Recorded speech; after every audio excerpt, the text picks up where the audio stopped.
Hola, ¿qué tal? Me encuentro en esta ocasión en el Instituto Bateson de Psicoterapia Sistémica y le pedí un espacio a la maestra Alba Gloria Arias Ibáñez. Ella es terapeuta familiar y es la directora de esta institución y vamos a platicar sobre pautas de la obesidad. ¿Cómo estás, Alba? Muy bien, Mauricio, muchas gracias y muchas gracias también por invitarme a este espacio donde pudiéramos dialogar sobre esa investigación que se hizo que luego se convirtió en un libro. Ajá, fíjate que casualmente ayer fue el Día Mundial de la Obesidad y yo estaba publicando en mis redes sociales, en Instagram y Twitter, que la obesidad es un problema o una condición médica muy visible. Se puede ver a metros de distancia y es muy fácil de diagnosticar. Técnicamente cualquiera la podría diagnosticar si se conoce la fórmula para sacar el índice de masa corporal y se conocen los puntos de corte. Pero es algo paradójico porque a pesar de que la obesidad es un problema muy visible, que salta a la vista y fácil de identificar, se requiere un día mundial para hacerse ver, ¿no? Incluso también dentro de los profesionales de la salud mental, porque algo que a mí me ha llamado la atención es que durante décadas los terapeutas familiares o todos los que trabajan sistémicamente con trastornos alimentarios se han enfocado mucho en la anorexia, en la bulimia. Incluso Juan Luis Linares ha dicho, y es cierto, que la anorexia ha sido la musa inspiradora de la terapia familiar, igual la esquizofrenia, pero la obesidad y las pautas alimentarias que llevan a la obesidad prácticamente han pasado desapercibidas hasta recientemente. ¿Qué nos puedes decir sobre esto, Alba? Fíjate, curioso, eso es algo que preocupa. Hasta se ha convertido en un cliché de empatía. Cuando nosotras las mujeres nos miramos y nos decimos te veo más delgada o te veo más delgado, es un cliché de empatía. Porque hay una enorme preocupación por el sobrepeso. De ahí nace nuestro interés porque somos un país que ocupa lugares significativos tanto en la obesidad de adultos como en la obesidad infantil. De hecho, en la obesidad infantil estamos en primer lugar y en la obesidad de adultos en un honroso segundo lugar. Y yo creo que vamos para el primero, porque por lo general los que son obesos adultos también tuvieron obesidad en la infancia. Todo se está enfocando a la alimentación. No dudo que sea algo que propicie, pero no es el desencadenante. Entonces nosotros queríamos encontrar cuál era el desencadenante. Los que somos de a mediados del siglo pasado, pues en nuestra familia se cocinaba con manteca. Y también comíamos cosas que ahora le llaman comida chatarra, pero no había los índices de obesidad infantil que tenemos ahora. Y entonces dicen, bueno, es el refresco, siempre ha habido refrescos. Bueno, es que antes yo pienso que las situaciones de forma de vida familiar eran completamente diferentes. Bueno, de hecho antes hasta los médicos prescribían refrescos. Cuando yo me enfermaba del estómago, el pediatra le decía a mi mamá que me dieran 7-Up. Entonces sí, había la prescripción de un refresco. Sí, ¿no? O un sidral, que era muy recomendable para niños con problemas estomacales. Sí, o todavía yo ya haciendo el internado en medicina, estando en una cirugía, una colega se empezó a sentir mal y el primer cirujano dijo, denle una Coca-Cola, ¿no? Entonces aún en el ámbito médico el refresco hasta se prescribe y eso tiene décadas de hacerse así. Entonces yo pienso que esta es la parte que no se ha entendido y no se ha entendido porque ha hecho falta revisar la parte emocional. Nosotros empezamos a tener curiosidad por incursionar en esto. ¿Qué pasa? ¿Por qué la obesidad? Basándonos en estas situaciones de historias y de gente que come mucho pero que no engorda y de otros que dicen que hasta el aire les engorda, entonces decidimos hacer una investigación y convocamos así una investigación abierta con lonas aquí afuera del instituto acerca de tratamiento para obesidad, le llamamos refractaria. Gente que se sometía a dietas y no adelgazaba. Lo único que pedíamos que fueran mayores de edad, porque en un menor de edad teníamos que involucrar a la familia y a veces la familia no quiere cooperar o a veces no lo ve significativo. A veces prefieren ir a grupos de dragones o de cuidaquilos, qué sé yo. Comedores compulsivos anónimos. Así es. Y se olvidan de ver la parte emocional. Pero es que fíjate que en realidad la psicoterapia sistémica no ha incursionado en el abordaje de la obesidad, o hay muy poca literatura, si es que la hay, ¿no?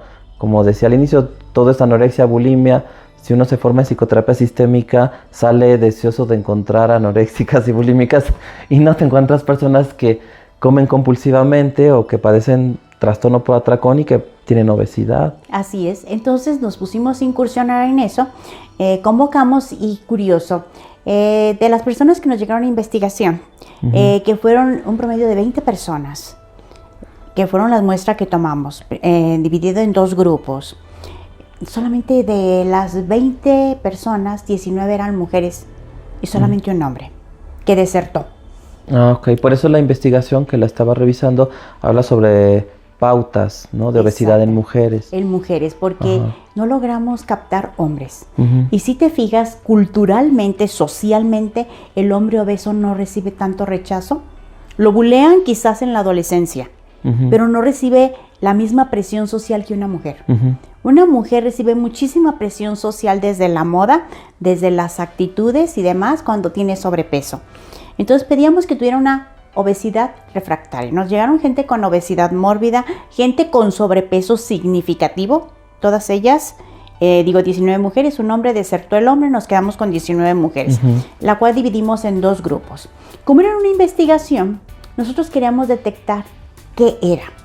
Así de que la investigación se basaba en ir descubriendo cuáles eran sus pautas. Aplicamos el MMPI para ver situaciones de personalidad. Claro está que nosotros los sistémicos no somos muy afectos a la psicometría, pero tú sabes que cuando se hace un protocolo de investigación, tienes que meter algún instrumento a lo que pueda medirse. Sí.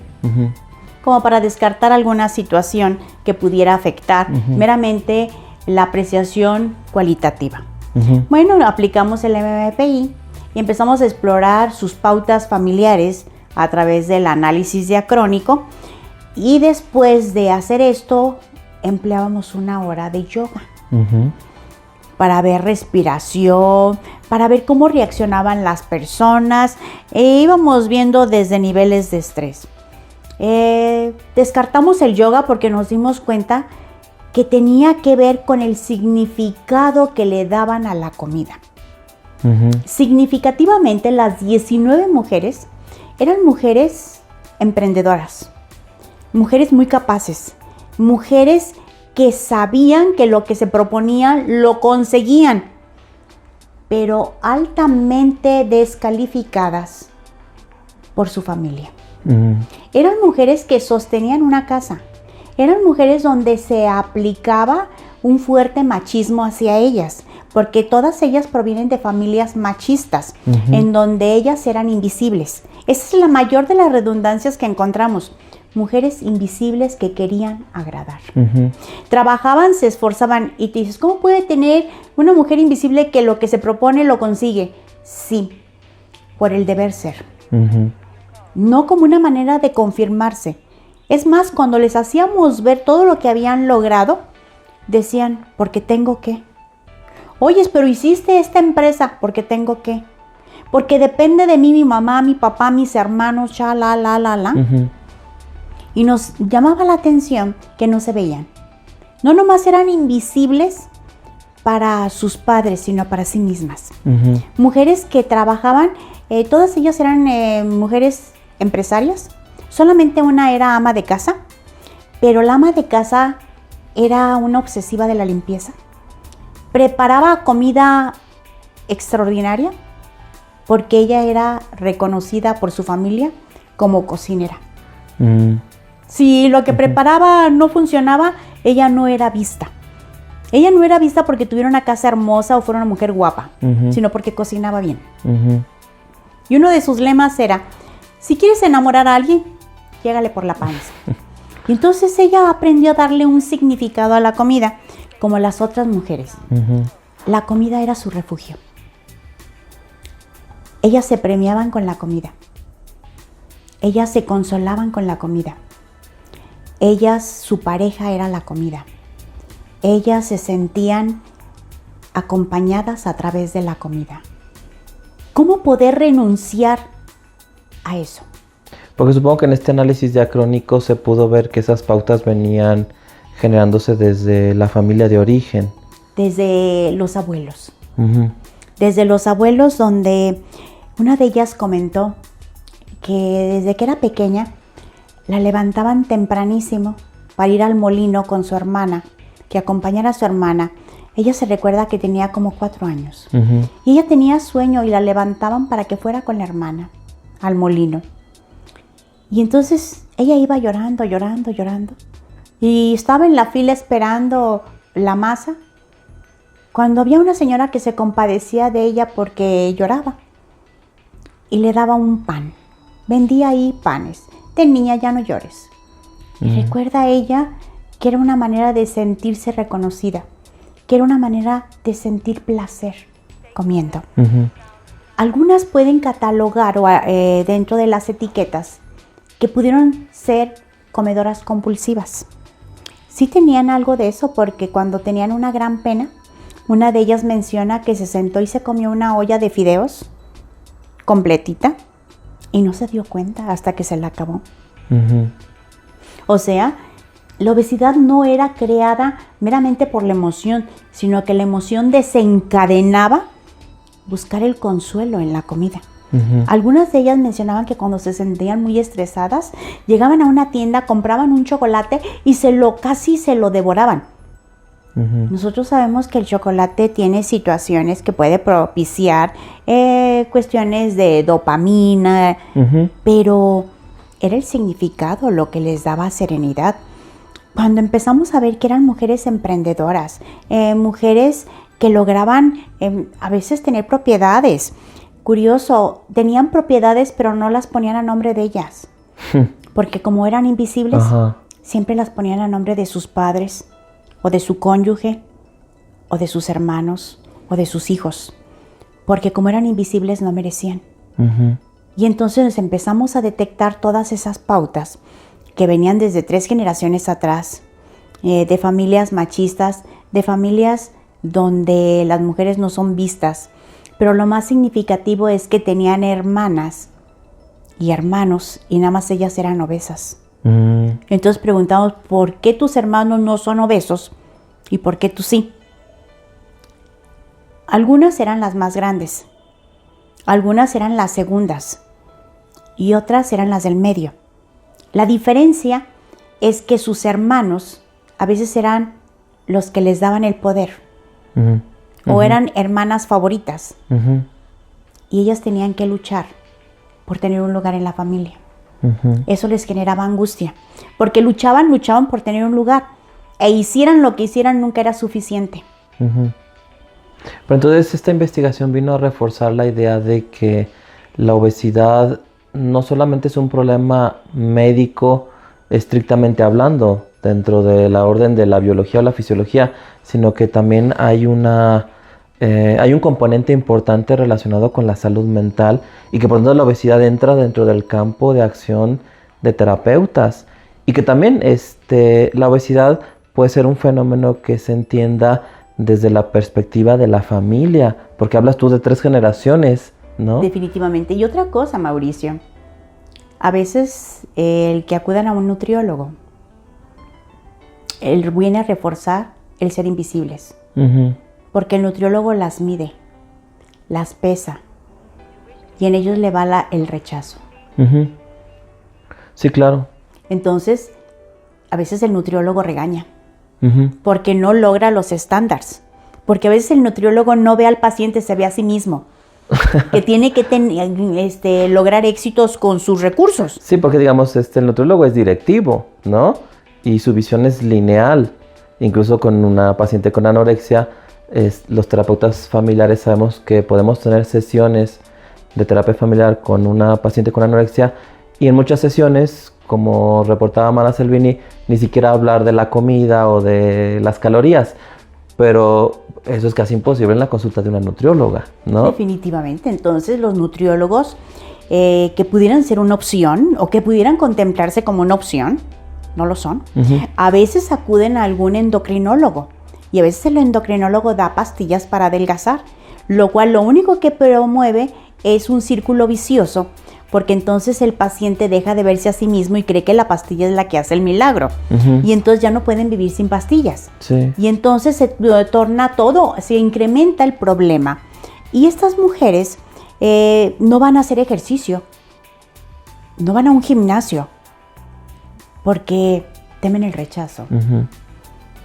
Y no van a una alberca, porque temen el rechazo, porque se avergüenzan de sí mismas. Entonces quedan atrapadas. Si en su familia les hacían ver que hicieran lo que hicieran no era suficiente, van con el experto de la alimentación y hagan lo que hagan no es suficiente, y no van a un lugar donde se puedan ejercitar porque les da vergüenza, entonces se tornan atrapadas y sin salida. Y algunas de ellas sí van con nutriólogos, pero dicen que no les sirven las dietas. Algunas de ellas narran que ya son expertas en dietas, pero que las dietas no les hacen. Yo no sé si la dieta no funciona porque el cuerpo ya se acostumbró a acumular, porque es un cuerpo que se siente amenazado.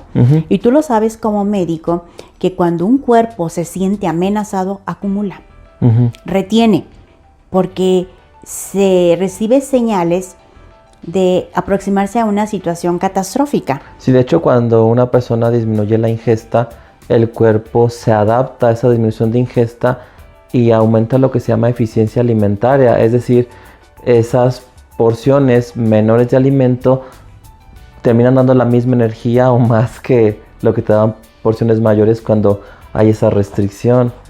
Entonces es muy complejo, y creer que la obesidad es un asunto que se va a resolver con un plan alimentario o con recomendaciones de ejercicio se me hace demasiado inocente. Creo que la perspectiva sistémica nos puede ayudar mucho a entender lo que pasa con las personas que padecen obesidad y encontrar áreas de intervención. Fíjate que sí, porque hasta ahorita se han hecho intervenciones meramente lineales, de causa-efecto. Algunos que producen galletas, pues nada más ahora los paquetes son más pequeños, pero pues en vez de comerse un paquete se comen 4, ¿verdad? O sea, eso no resuelve el problema. No resuelve el problema de meter zumba en las escuelas primarias. Lo que resolvería el problema es hacer un programa de detección emocional y de tratamiento. Hoy más que nunca vemos niños que son institucionalizados a veces desde los 6 meses de nacidos. Anteriormente un niño se institucionalizaba pues hasta que ingresaba a una escuela y por 6 horas.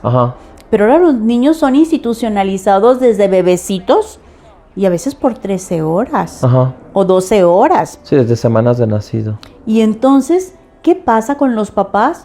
Los papás cuando se acercan a ese niño tienen 2 tendencias, ¿no? Desarrollar el apego o sentirse culpables. Y entonces darle a ese niño a través de la comida afecto. Sí, claro. Entonces tenemos la parte de las que son invisibles, no se ven y se refugian en la comida. Pero tenemos también a las que les dieron afecto con comida. Madres que cocinaban platillos especiales para hacerlos sentir importantes. Madres que daban dulces para consolar. Madres que daban galletas para entretener. O sea, a la comida le están dando una connotación emocional, sentimental. Entonces, con esa connotación, ¿cómo vas a quitar el amor, el consuelo, el afecto, el refugio, el desahogo? No, ya no es comida. Es el significado que le están dando a lo que ingieren. Y esa es la parte donde se atrapan. Y si no se trabaja todas esas carencias, todas esas pautas redundantes, vamos a tener personas obesas con una autoestima muy baja, con el riesgo de caer en atajos, como es la anorexia o la bulimia, o la adicción a ciertas pastillas para adelgazar, o a ciertos remedios, en vez de resolver un problema de fondo. Y esta investigación se publicó en un libro, ¿verdad? Exactamente, Alba? Que se llama Protocolo para la Atención de Mujeres con Obesidad. Que entiendo que se le va a empezar a dar difusión para que las personas y el mundo académico conozcan sobre los resultados de esta investigación. Definitivamente lo vamos a tener aquí a la venta en el Instituto Bason, para todas aquellas personas que quieran conocer cuál es el protocolo. El libro está encaminado hacia expertos en psicoterapia porque habla de todo un protocolo de atención. Pero vamos a suponer que ese libro lo comprara una persona que no es psicólogo. Le va a servir de información porque va a entender lo que son las pautas y va a entender algunas situaciones que lo han llevado a esta forma de vida, y puede inclusive consultar a un experto o puede aplicarse a alguno de los ejercicios que vienen ahí y a lo mejor convertirse en su propio terapeuta. Qué interesante. Sí. Bueno, Alba, ¿algo más que nos quieras comentar? Yo creo que aquí hay una parte importante. Cuando se habla del bullying, se habla de un bullying escolar, pero nunca se habla de un bullying familiar. Y las personas que tienen sobrepeso, que viven luchando con estas pautas, yo creo que es importante tener conciencia de qué maneras también se les bulea en la familia. Sí, fíjate que en un trabajo que publicamos hace algunos años en la revista Salud Pública de México, ahí proponíamos que la obesidad, cuando se evalúa, debería de incluir a toda la familia, porque era un problema que estaba relacionado con pautas que tenían que ver con la alimentación. Y entonces tu investigación viene a reforzar este pensamiento y viene a generar y fortalecer un andamiaje conceptual que nos permita comprender mejor los problemas del peso. Definitivamente, creo que es tiempo de empezar a mirar las emociones, más que la causa y el efecto. Bueno, muchas gracias por esta entrevista, Alba. Gracias a ti, Mauricio.